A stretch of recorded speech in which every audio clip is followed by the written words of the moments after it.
Ito yung binigay ninyo sa akin nung nag-send off ako sa inyo.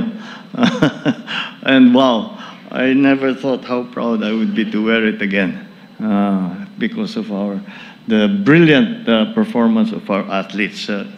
Let me greet the Philippine Olympic Committee President, Abraham Tolentino,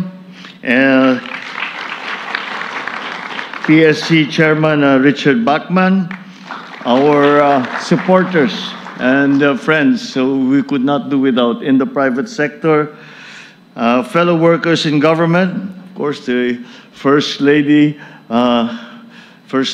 Luis Araneta Marcos,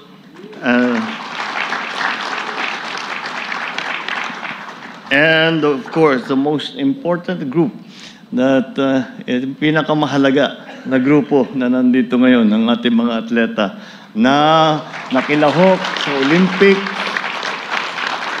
at bumalik na napakagandang resulta. At that is what we are commemorating and celebrating a little bit now.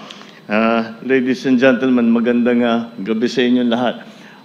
Unang-una sa lahat, sa ating mga atleta, sa inyong mga pamilya, welcome sa Palasyo. And the honor is mine, the honor is ours to be able to welcome you, such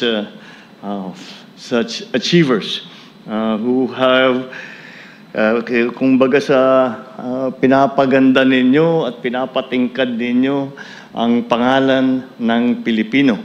At kaya naman, kami naman nagpapasalamat sa inyong lahat. Dahil bukod sa medalya, but